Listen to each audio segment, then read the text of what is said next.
Bonjour à tous, aujourd'hui nous allons voir ce qu'est le livre des morts.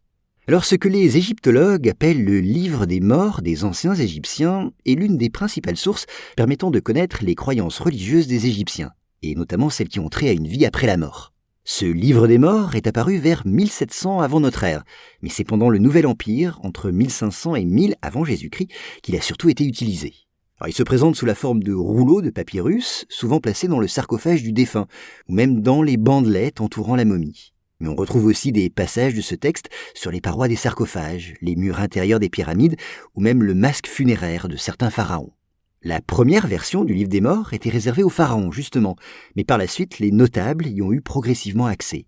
Mais le contenu de ce manuscrit est rarement le même, chaque personne choisissant les passages qui lui convenaient le mieux. Alors vous le savez, les anciens Égyptiens croyaient à une vie après la mort. Le livre des morts devait donc aider le défunt à gagner le royaume d'Osiris, le dieu des morts. C'est pourquoi le véritable titre de cet ensemble de papyrus est « Livre pour sortir au jour ».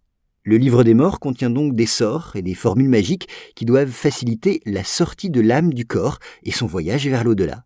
Les diverses parties du livre lui indiquent donc ce qu'il y attend.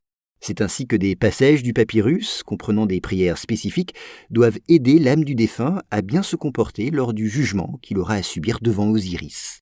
Sur les deux plateaux d'une balance sont placés le cœur du mort, qui symbolise en quelque sorte ses actions, et une plume blanche, qui représente Maat, la déesse de la vérité et de la justice.